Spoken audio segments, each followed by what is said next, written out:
All right, looks like we're live, everybody. Uh, so hello and welcome. This is Ian with Writing Launch, and today we're going to be doing a webinar for you on a preview of our course, Breaking the Blog Writing. So first, I just want to talk about a little bit about what we're going to be talking about today, and talk about what you're going to learn. So when I talk about blog writing, a lot of people that have responded, have been saying things like, "Oh, I can't wait to start my own blog." But that's not what we're going to be covering today. We're going to be talking about becoming a blog writer, which is different from a blogger. So I just wanted to clear up that terminology before we proceed with the webinar. But if you're interested in writing for other blogs and getting paid and getting published, this is the webinar for you. So I just wanted to clear that up real quick.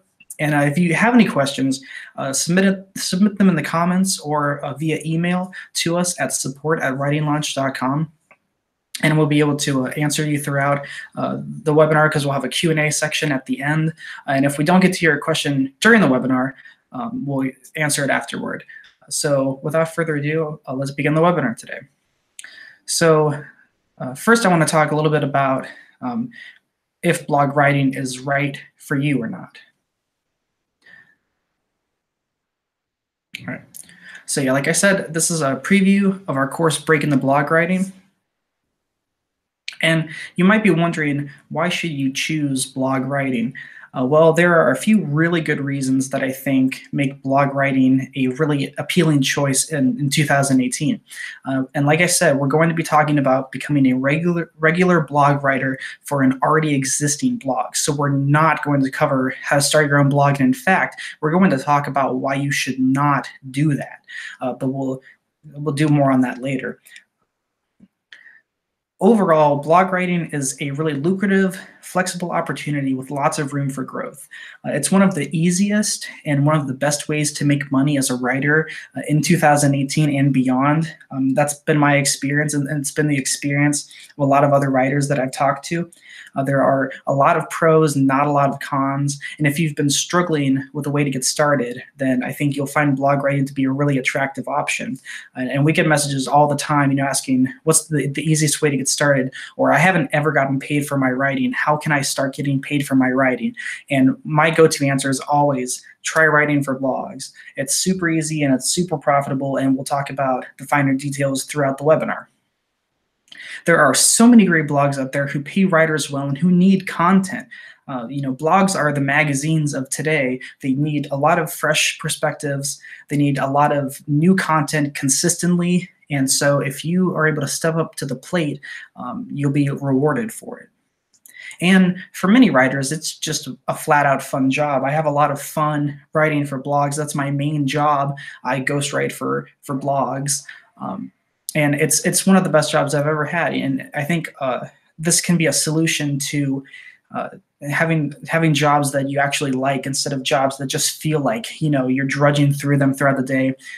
It's not fun, at the start, if you're taking jobs that you really don't like. And I'm sure you might be at a place like that right now. So if you're looking for something that's just fun too, or even something that you might want to do on the side, this is a really good option. And basically, a lot of this ability to be fun arises from the ability to be able to choose your own niche and choose which blogs you write for, because you're in control. You have an editor, guiding you and, calling the shots, but you don't have a client, breathing down your neck often. So these are just a few reasons that I think that blog writing is really one of the best options to make money writing in this day and age. So starting out, you want to first ask yourself if blog writing is for you. It's a simple question, but it's one that you really need to think about. And some of the things that you'll have to do as a blog writer are consistently write under deadlines. So if you're not the best with deadlines, it may not be the perfect job for you. There are pretty rigid deadlines. Sometimes, usually it is pretty flexible, and often you'll even get to choose your own deadlines. But keep in mind that sometimes you can have a little bit of pressure when you're trying to get a blog post or an article done. Oh, and I should also say that I'll be using blog post and article interchangeably. Even though some people argue that articles are longer, blog posts are shorter, I'm just going to use them interchangeably. You'll have to thoroughly research topics. This varies from niche to niche, but for the most part, you will have to do quite a bit of research. I usually spend maybe in an hour, I spend anywhere from 20 to 25 minutes researching. So roughly about 45, 50% of my time writing is researching. And often it goes hand in hand with the writing, especially if you're writing for a more academic blog and you have to cite your sources or you have to find a certain caliber of sources. And many blogs will want you to find really good, more academic sources and not just, personal blogs. So there's a little bit of difficulty there, especially if you're not great at research, but it is really easy to learn, especially once you get a system going. So keep that in mind. It's not the worst thing in the world. You may have to do some additional work. So if an editor asks you to have media alongside of it, you might have to find media. So often that means a cover photo or a thumbnail photo or maybe videos or maybe X number of photos. You might also have to do some light SEO if you're unfamiliar with that. In a writing context, it usually just means implementing certain keywords. Not every blog wants you to do that, but some might. So if it's a personal finance blog, they might want you to put personal finance in the text so many times or something like that. It's becoming more rare these days. Blogs are not caring about that part of SEO as much, but that's sort of tangential to the point I'm trying to make, which is just you might have to do work besides the writing itself. So keep in mind that you might have to stretch yourself a little more than you have in the past. But it is really, it's a great learning experience. It does require self-motivation and really good time and task management. Because of all the deadlines and the demands of blog writing, you're going to have to really sit down every day and just write and research and just just grind it out. And you're also going to have to be really good at managing your time, making sure you don't veer off track too much, making sure that all your tasks are completed and that you are in control of them. And this is one of the big ones, and it's certainly true for me. You might be assigned topics to write on and given really light instructions, so you have to sort of fill in the blanks. From my experience, for example, when I write for blogs, when I ghostwrite for blogs, I often will just get a title and maybe 2 sentences of description, and that's all I have to go off of. That's it. So there's not a lot of guidance. When you need it, there is, you can always ask an editor for more details, but sometimes you just might have to go from a little to a lot, and that can be daunting at first, but once you get the hang of it, it is really easy. So I want you to think about if blog writing is for you or not. If you're still unsure, we're going to actually send you a bonus. It's a little PDF called Is Blog Writing for You? And it's actually day 1 of our Breaking the Blog Writing course, and we're giving it to you absolutely free. So the purpose of this is just to, for you to read through it, for you to think a little bit more about if blog writing is suitable for you, because it's really something that you want to think about before you just jump in and do it. So hopefully this will help you decide if it's something that you jive with or not. So let's talk about how to find blogs next. If you decided that blog writing is for you, or if you're just interested in trying it out, which is perfectly fine, and I encourage that, let's talk about how to find blogs to pitch to and to get published on. The first thing I want to say is that you should look for medium level blogs. So what do I mean by that? Well, basically, if you categorize blogs into, let's say, in the smaller blogs, medium-sized blogs, and really big blogs, think of it in terms of those 3 general tiers. And I know they're really general, but think about how the smaller ones are really, really small often. There's not a lot of, there are often really big discrepancies between the sizes of blogs. So you might find one that has no readers and one that has, 50,000. So it jumps a lot. So really small blogs will often not have a lot of an audience. They won't have a big audience, and so it'll be harder for them to accept content. Or if they do accept, blog posts, they won't really go far, and no one will read them. So it's not a really good way of getting your name out there. And for big blogs, there are problems as well. And additionally, I should mention, small blogs often can't afford to pay writers because they don't have any way of generating revenue because no one's reading them, no one's buying their products, no one's looking at their ads. So small blogs are often looking for free content. And ironically, large blogs often don't pay writers, and their reasoning is because they provide exposure. There is a really big problem with this, and there was actually a very interesting debacle over this that happened a few years ago with the Huffington Post, which I'm sure all of you are familiar with, and they don't pay their writers, or at least they don't pay guest contributors. And a lot of writers were, hey, your writers, in the Huffington Post was saying, oh, we provide exposure.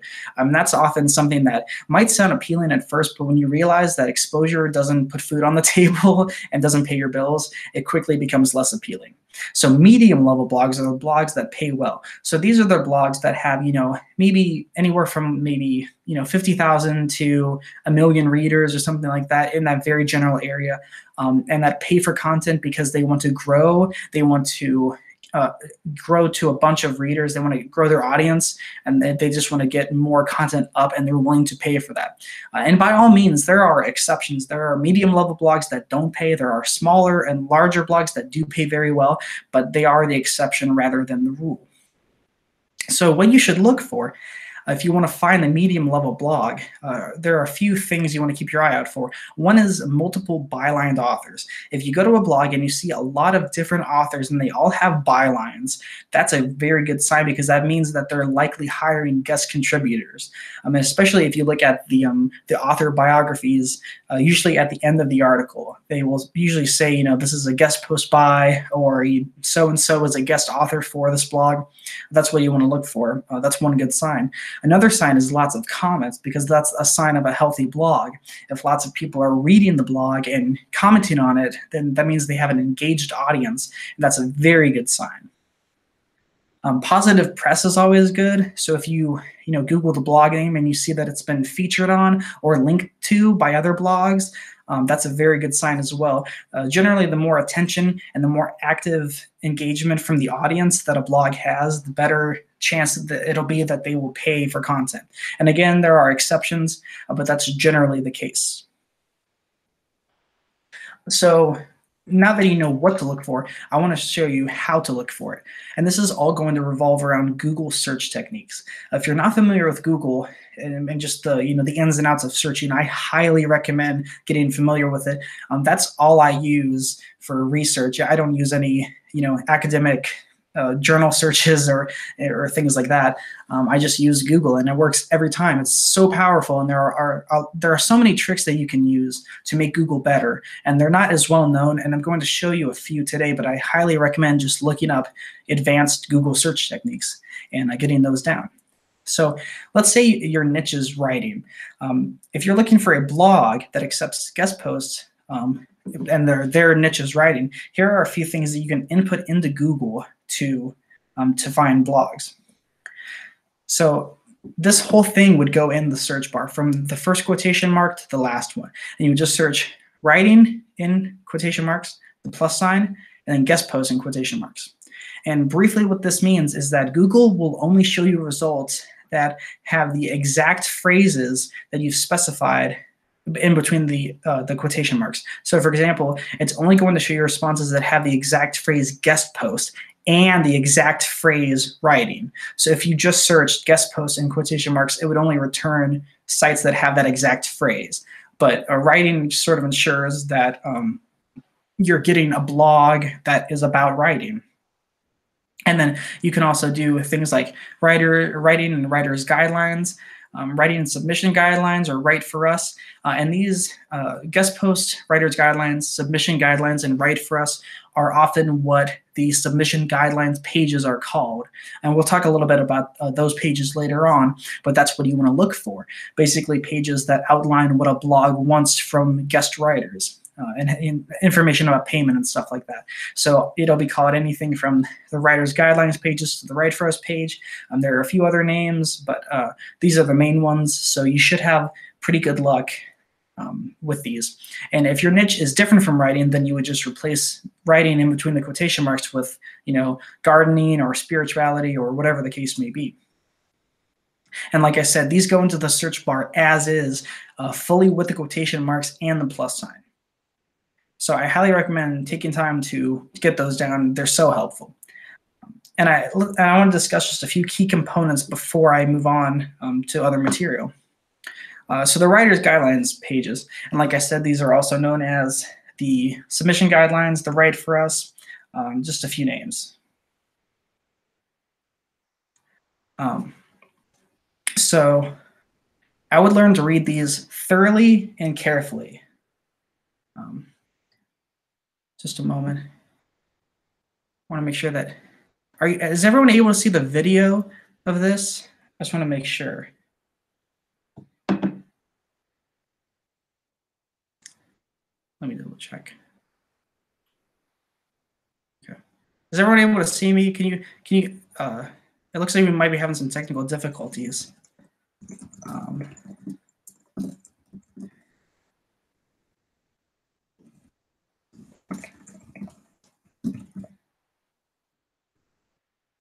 Yeah, will you type into the comments if you can see the video and hear me? Looks like we might have lost a signal. I'm not sure though. So if you can see and hear me, please type yes into the comments below. If you can't, tell me what you can and can't hear, because I want to make sure that it works for you guys.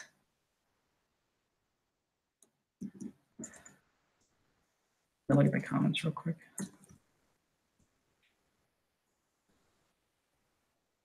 Yeah. This is, of course, the best time to have technical difficulties. But yeah, if you can see and hear me, just type yes into the comments. If you can't, then let me know what you can and can't see. If we have to reload it, that's fine. I just want to make sure you guys get the information and can actually access it.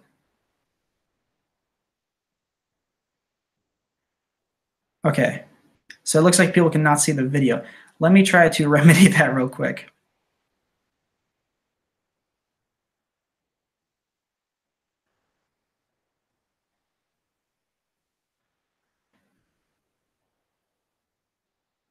So it looks like you guys can see the logo, is that right?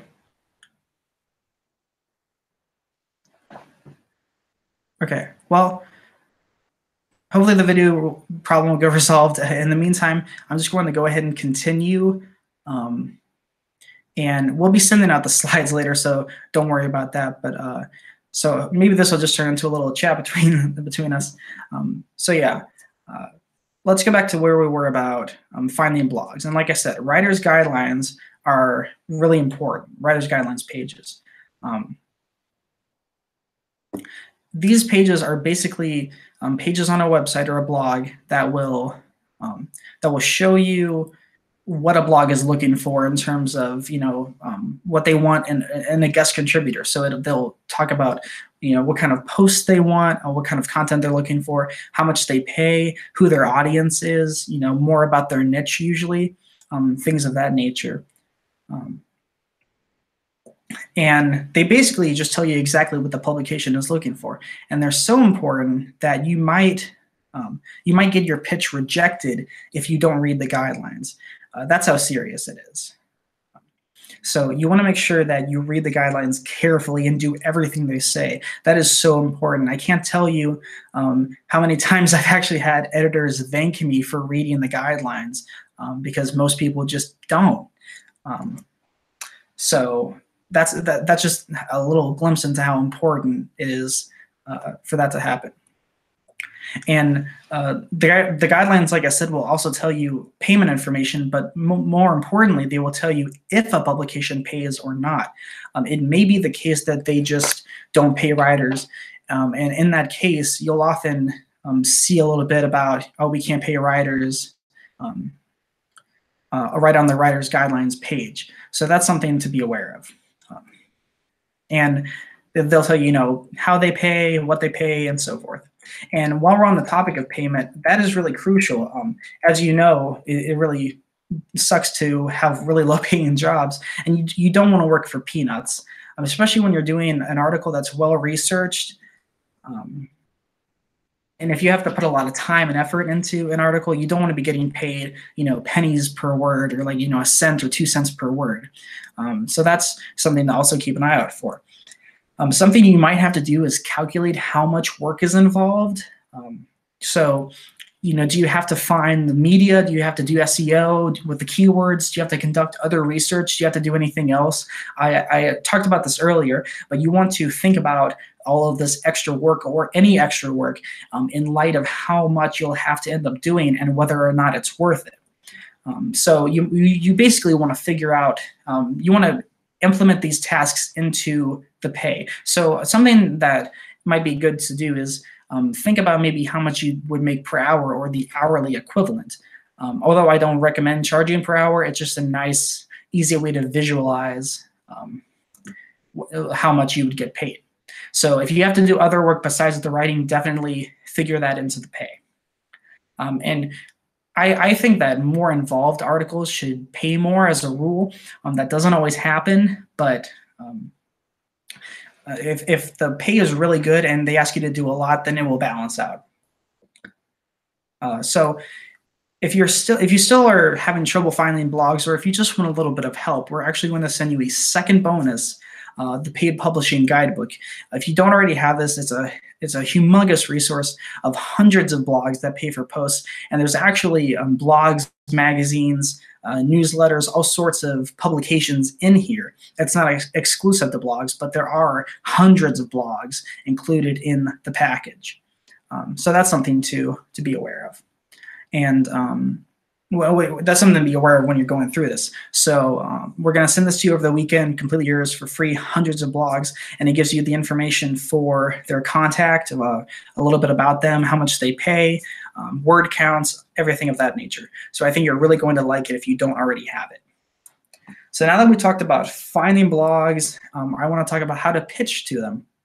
Now, pitching, of course, is a topic all of its own, and there are so many approaches to pitching, and then we could talk about pitching for hours, but I want to give you a brief overview of how to pitch blogs specifically. So there's a little bit of pre-work that is ideal for pitching blogs. Ideally, you should be a reader of the blog. If you're not, you definitely want to get a sense of what the blog is all about, and you want to get a sense of what kind of content they publish, how often they publish it, what their tone is, things like that.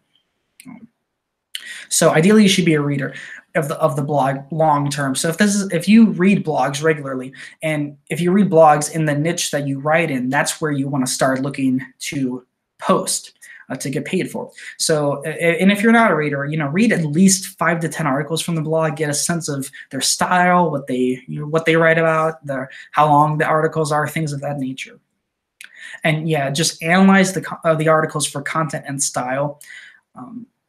Think about questions like, what are they about? How specific is this article? What kind of writing voice is at work? How are the articles structured? That's also very important. Are there lots of subheadings? How broken up is it? How big are the paragraphs? How big are the words? These are all really basic questions, but they help you break down what's going on in a blog. And this will overall, when you put it together, it just gives you a really solid knowledge of what the blog is, who they are, and what they want, and also who their audience is. Reading comments is a really enlightening thing to do when you're looking at publishing on a blog. So if you understand the audience, you'll be able to understand what they want, and we'll talk about that a little bit later. But you would definitely want to please the editor, and that starts by planning for the audience. So next, I recommend brainstorming 5 to 15 article ideas. And this is a lot, but oh, looks like the video's back. Cool. All right. So like I said, you want to brainstorm 5 to 15 article ideas.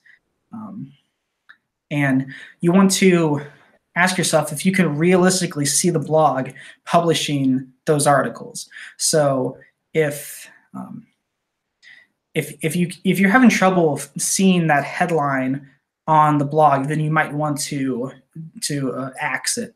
Let me real quick share the slides again so we can get back to. All right, there we go. All right, so like I said, could you realistically see these articles on the front page of this blog? If you can't, and you need to be honest with yourself, just put that idea aside. You also want to compare these articles to existing articles on the blog. So they have to be similar yet different. And I have an example here. So the example blog we'll use is Freedom with Writing, which I'm sure you're all familiar with. It's a wonderful site. And an existing article that's on the site is called 7 Magazines That Pay Writers $150 per article. So that's one example of an existing article that they have up on the site.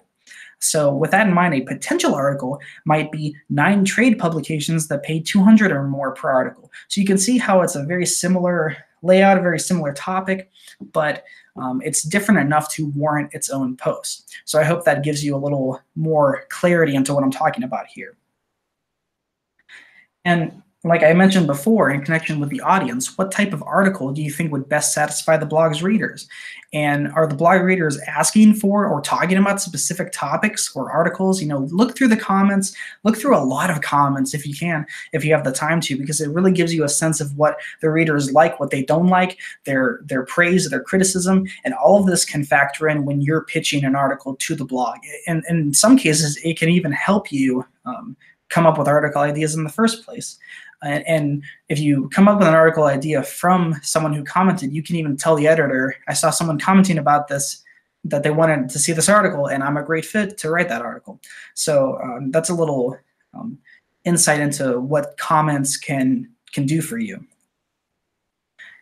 So when it all comes down to it, after you've gotten your 5 to 15 articles, settle on just one idea to pitch. I used to say 1 to 2 or maybe 3 ideas to pitch, but I really do believe that it's best to start with just one idea, because that way you're not overwhelming the editor, and editors just don't have a lot of time. As you'll see in a moment, if you're not familiar with pitching to editors, especially more popular blog editors, they just don't have a lot of time. It's best to keep everything as short as possible. And if you're trying to pitch 2 ideas in one email or one pitch form or whatever, it's going to be pretty overwhelming, and it's going to be difficult for the editor to respond because it's just so much information to take in. So settle on just one idea and pitch that one. And pitch like you would for a print publication. So you'd pitch the same way you would for like a magazine. If you're new to pitching, you can check out some of our past webinars on our YouTube channel. If you're not subscribed, I definitely recommend subscribing so you get notifications whenever we post new videos. But yeah, we have a lot of webinars that we've already done on pitching, so I recommend watching those if you're brand new to it. Otherwise, like I said, just pitch like you would for a magazine. And you want to start with a short intro, maybe a sentence. Put your story in 1 to 2 concise paragraphs of 2 to 3 sentences each, and end with a question. And the reason that I end with a question and that I suggest that is to open a conversation with the editor. It's amazing that it has such an effect, because when you end with a question, the editor will naturally feel compelled to respond. If you just end with a statement, there's nothing there that's really driving the editor to respond. But it just the presence of a question really does a lot psychologically, and it's worked for me so much. So I highly recommend it. And after a week or 2, if you haven't gotten a response, follow up. And a follow-up is so important, because a polite, well-timed follow-up can mean the difference between publication and rejection. It's that important. If you go through past webinars, Jacob, who runs Writing Launch with me and is the founder of Freedom with Writing, I'm sure you all know him, he tells a story about how he got 2 articles, 2 article pitches, and they both kind of slipped through the cracks, and one writer followed up and the other one didn't, and the one who followed up got the job. And that's often how it happens. If you follow up and just politely remind the editor, like, hey, have you had time to look at this, or something like that, it can do a lot. And if you want to learn how to better follow up, we cover that in some of our older webinars, so I highly recommend going through those and learning the art of the follow-up. And if you want a little bit of help with pitching, we won't leave you in the dark there either. We're going to send you the road-tested pitch template. Now, this is a pretty special bonus, because it's the pitching template that I have personally used to get published. Basically, I spent, I would say, 2 or 3 years really honing my pitching method. And when I noticed there were a lot of similarities, and so I worked for a while and I just settled on one pitch template that I thought was really good, and I've been using it ever since, and it has not let me down. So this is my personal pitch template that I've used to get published on lots of blogs, and it's basically responsible for, I would say, 75% of my portfolio. So I think that's something definitely good to study, to look at. So I hope it helps you. We'll be sending it out to you over the weekend. And if you have any questions on it, you're always welcome to email us at support@writinglaunch.com, and we'll get you covered. So now I just want to finish up the webinar by saying why you shouldn't start your own blog. And I mentioned this earlier because when we announced this webinar, we got a lot of comments saying, oh, I would love to learn how to start my own blog, because blog writing, a lot of people think is just blogging. But like I mentioned in the intro, blog writing and blogging are different. And a lot of people want to become bloggers. And I understand, you're probably sitting there saying, I have so much to say. I have so much life experience to communicate to others. I want to share my story with others. Blogging sounds perfect for me. And I think a lot of people romanticize blogging, and in some cases it can be really good. But if you want to be a freelance writer, if you want to get paid for your non-creative writing, for blogs or magazines or clients or whatever, then you really should not start your own blog. And it all comes down to time and money, but mostly time. So let me go over that real quick. One of the reasons that I always sort of discourage this is because it's harder to start a blog now than ever before. This is a really interesting time in internet culture where people are definitely still reading blogs, but blogs are they're not the new thing anymore. They've been around for like over a decade now, maybe even almost 2. And so blogs are still popular, but social media is definitely a more powerful force. And technically, while blogs are social media, they're not what we think of today as social media. But the bottom line is that it's so hard to start. And that's basically because getting a brand new blog off the ground with no audience can take years. It is terribly hard to grow an audience from scratch. And I'll tell you a little bit about my experience with the blog in just a moment, but it can literally take years. And you might have to spend a lot of money, which I'll also talk about in a minute. And it's just a very complicated affair that can just be a headache. And it will eat up your time. This is so big. Freelancers just generally don't have enough time to start and maintain a blog. Blogging requires regularity. If you read any blogs, you'll know that they post constantly. Many blogs will post multiple times a day. And I'm talking full-blown articles from 500 to sometimes 2,000 plus words, like multiple times a day.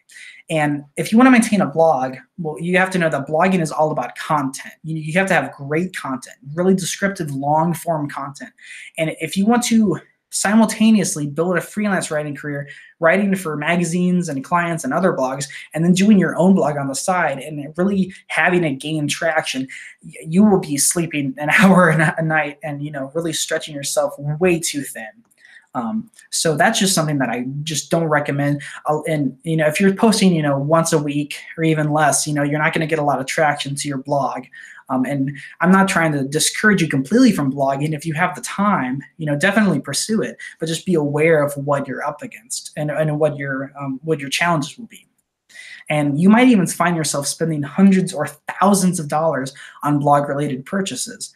In addition to the smaller fees of just buying a domain name, of getting your site hosted somewhere, you have to make it look nice. You might pay a web designer, a few hundred or a few thousand to design something nice. You have to, get people's emails. You have to do marketing. You have to do social media.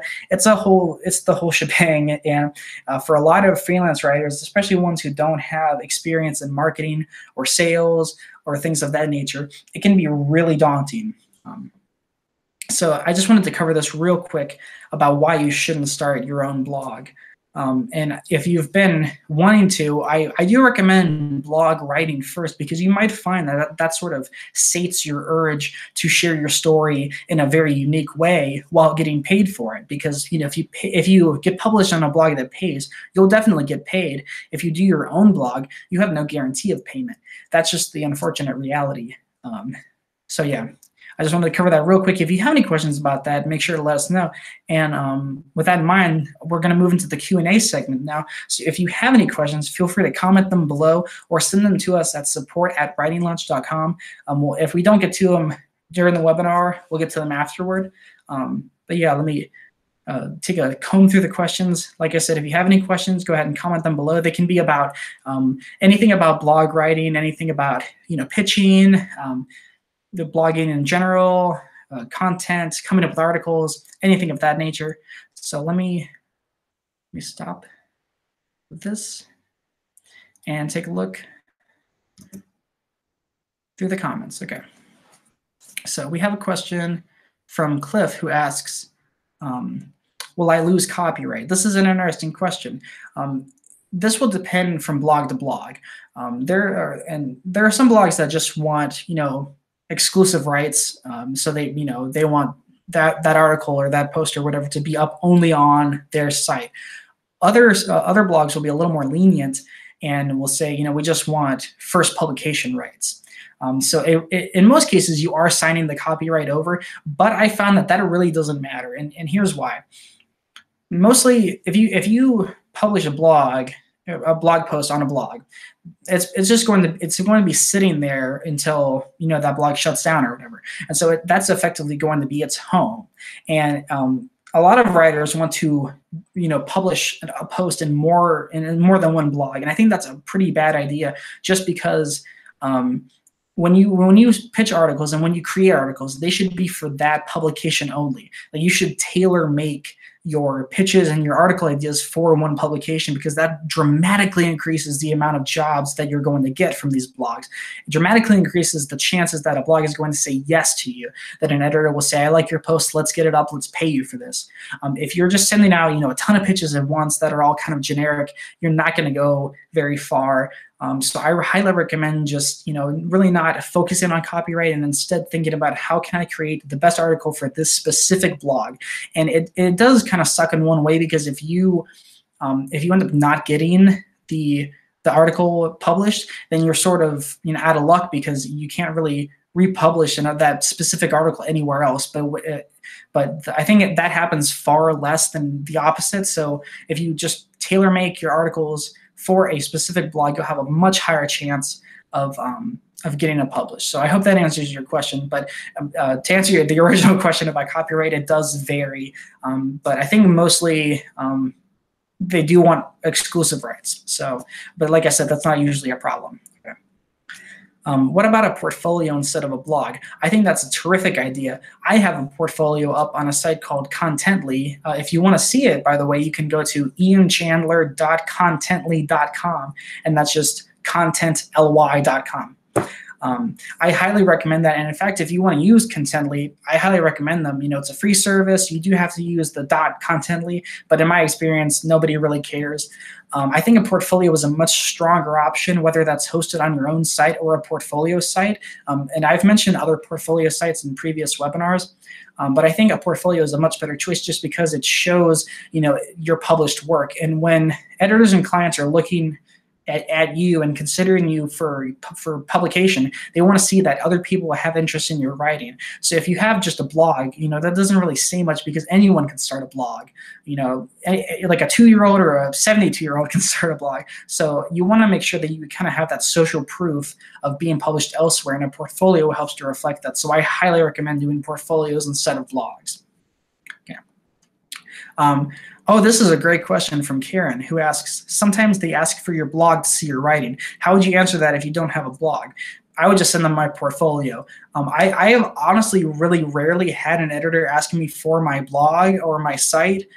They always just want to see, examples of previous work. So even if you don't have a portfolio, if you can just send links to websites that have your work and they're not your websites. So like if you've gotten published on like, let's say, fungardening.com, I'm just making that up, but if you've gotten published there, you can just send that link to an editor, and that will often suffice, more than suffice, because editors just want to see that A, other people have interest in publishing your work and that you're good enough to have been published elsewhere, and B, they just want to see your work in action. So whether it's a blog or a portfolio, in my experience, it doesn't really matter as much, but that's a really good question.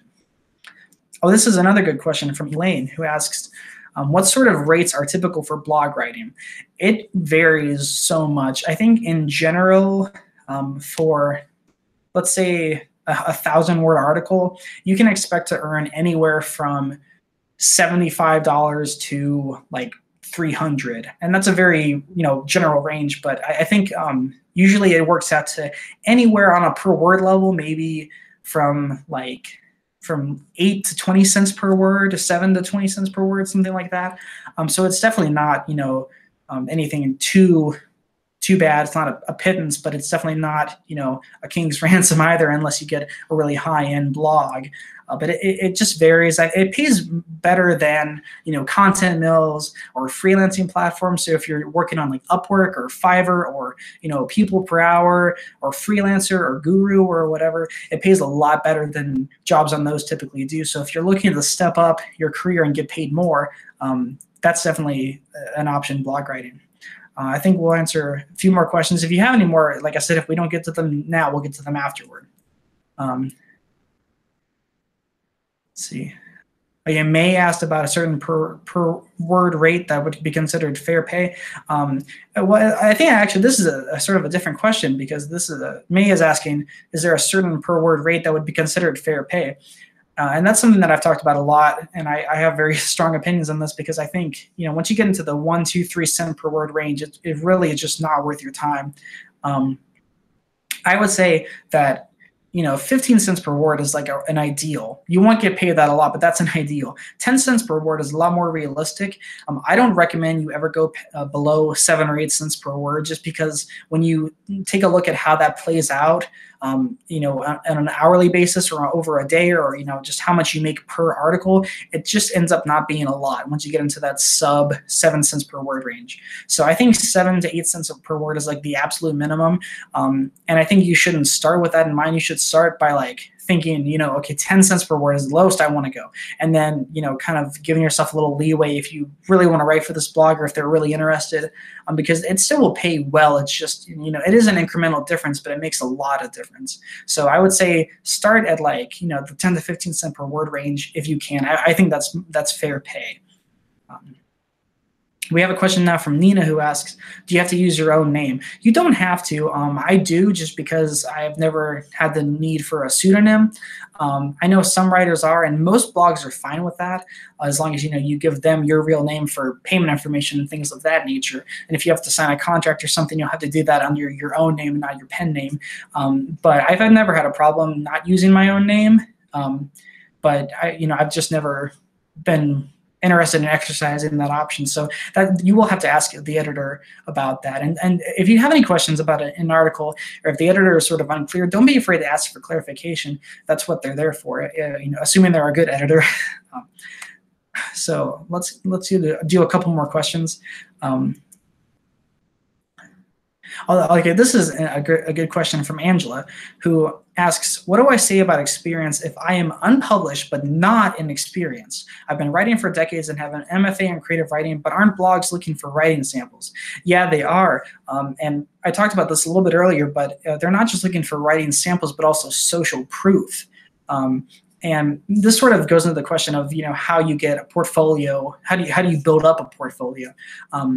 The short answer to that is that some blogs, if they're smaller, won't care as much about experience, and even some medium-sized blogs don't really care, because they just want to know that you're the right person to write that article.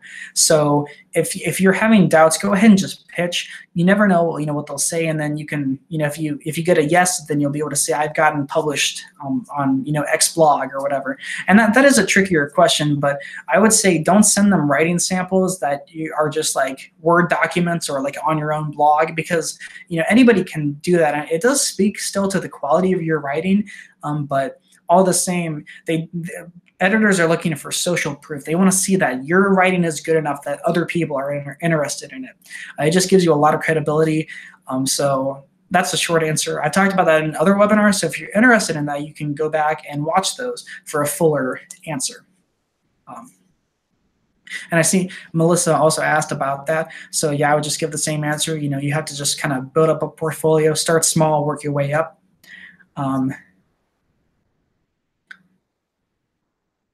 Oh, this is an interesting question. This is from Cheryl, who asks, which is better, ghostwriting on blogs or guest blogging with a byline?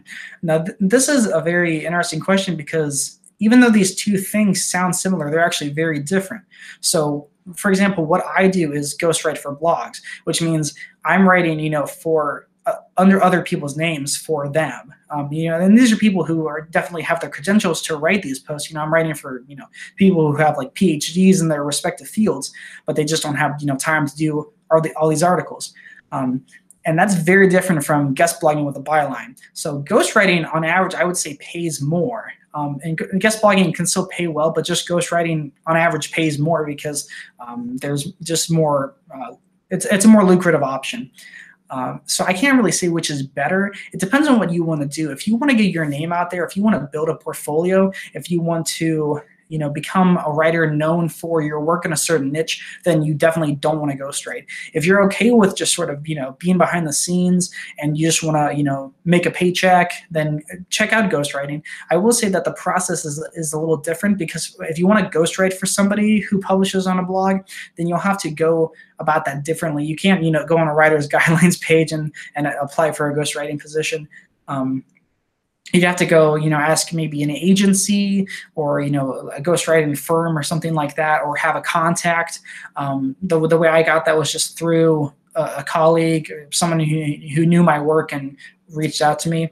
And it usually is about those connections. But I think in general, ghostwriting, it does pay better, but it's harder to get. So I would say start by guest blogging, and then, make your way up, work your way up. And then if you are interested in ghostwriting, definitely check out, maybe an agency or a firm, or just ask other writers about that. I'm sure other writers who have those contacts will be able to share them with you. All right, let's do maybe 2 or 3 more questions and we'll call it a day. Oh, this is a really good question. This is from Chandra. I hope I'm pronouncing your name right. And who asks, how do you handle clearances for photos when searching for images for blogs? This is something that I used to struggle a lot with. Basically, I just look for royalty-free photos. So if you know sites like Pixabay or that's the main one I use. There are many others. I'm struggling to think of them right now, but Pixabay is the main one I use. They just have royalty-free photos that you can use, and you don't even need to attribute the author. Flickr is another site that often has a lot of just, Creative Commons licensed photos. So I just check there. I just type in royalty-free photos or go to Pixabay. That's my go-to. And you'll find a lot of good options there. Not everything, but some things. So do a couple more questions.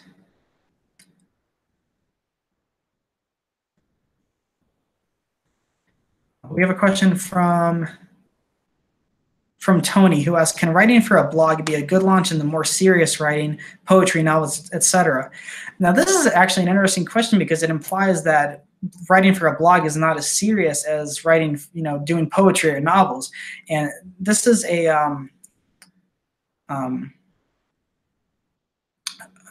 really kind of layered question, because I think there are a lot of people who would consider writing for a blog, writing really long informative articles, to be more important than creative writing. And I think with a lot of writers, there's a split where they really want to do creative writing, like that's their passion, but they also want to get paid. And you have to like separate those. I mean, you can certainly pursue a career in creative writing, but it's not the same as freelance writing, and it's much more difficult.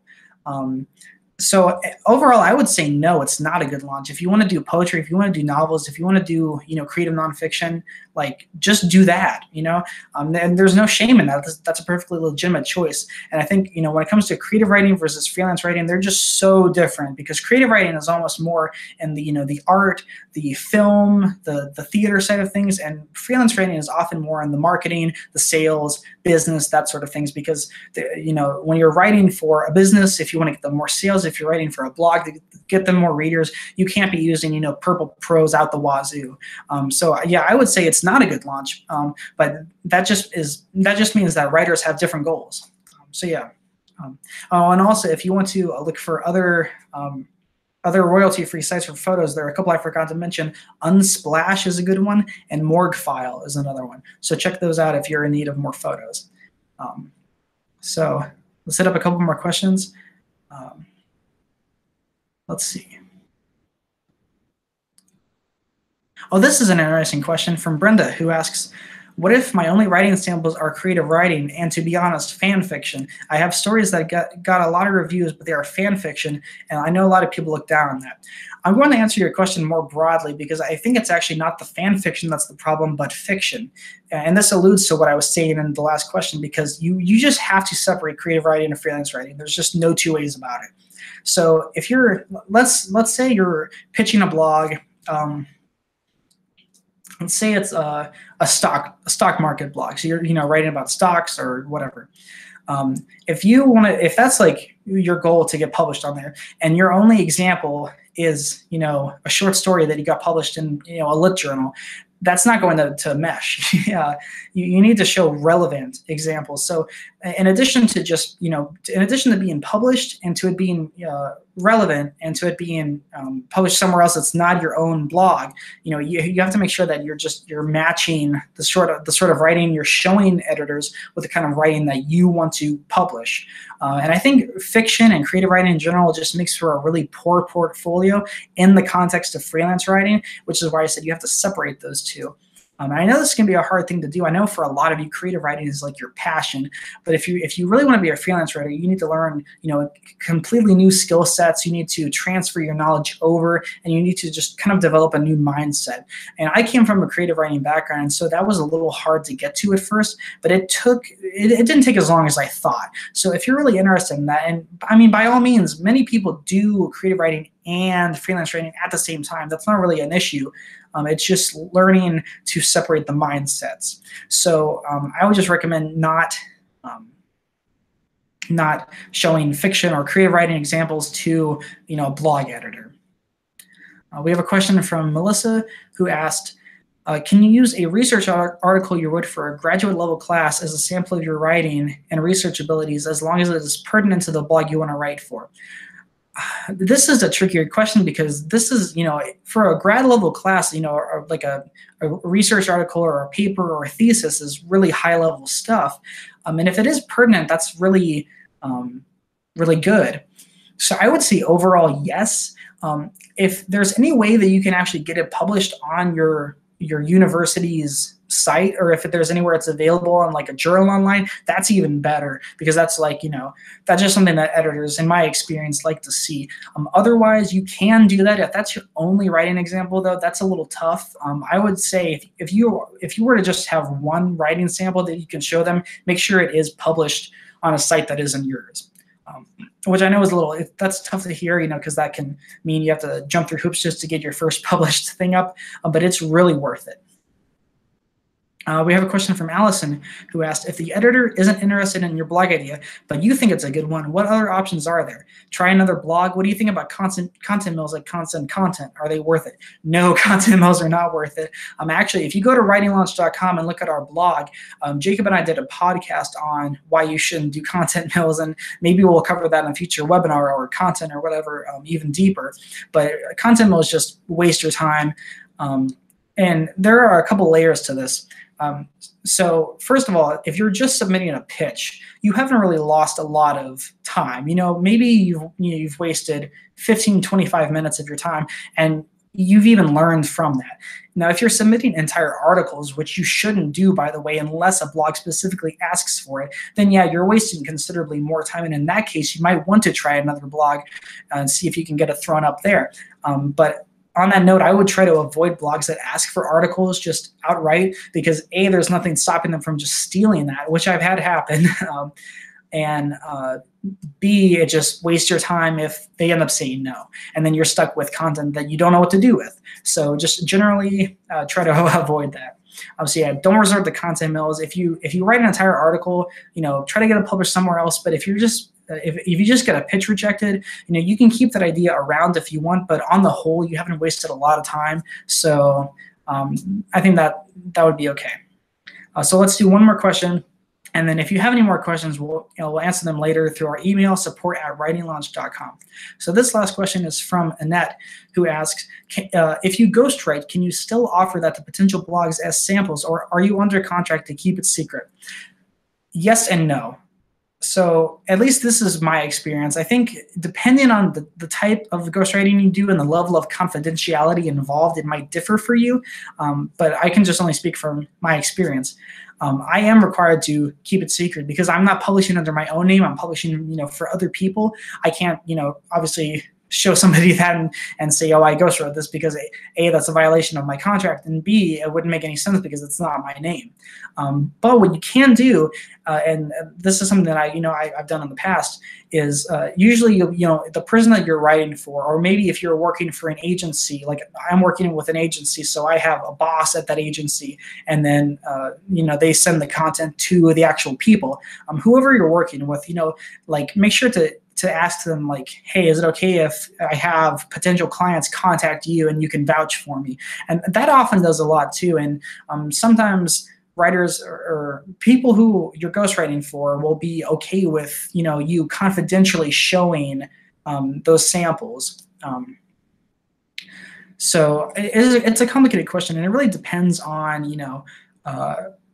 who you're writing for, what the rules are, what your contract says. So it's a case-by-case basis, but I do recommend, if you do choose to ghostwrite, ask the person you're writing for or the person you're working with, just if you can show your samples, or if they can vouch for you. So, you can send their email to potential clients or editors and say, I've done that.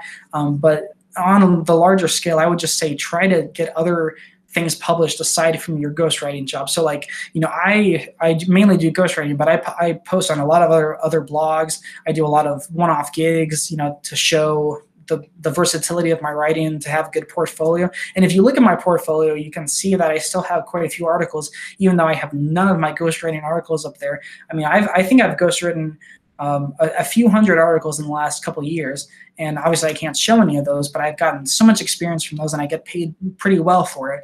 So yeah, that's another option. So I think that'll be it for today. If you have any more questions, like I said, feel free to email us at support@writinglaunch.com. I know a lot of you have also been asking about enrollment in Writing Launch, and we're not currently open for enrollment, but if you are on our email list, if you just get our emails, keep an eye out, because we'll always let you know before anyone else when we're open for enrollment. So yeah, like I said, if you have any more questions, support@writinglaunch.com. We're happy to help you, and I hope this webinar helped you. If you want to get started on blog writing, I highly encourage you to just try it out, see if it's for you, and don't forget about those bonuses that we're going to be sending you over the weekend. So if you're still conflicted, or if you still have questions, check out these bonuses, and I think they'll help you a lot. And yeah, if you have any questions, we're just an email away. And so yeah, I hope you enjoyed this webinar, and I hope you have a great rest of your day.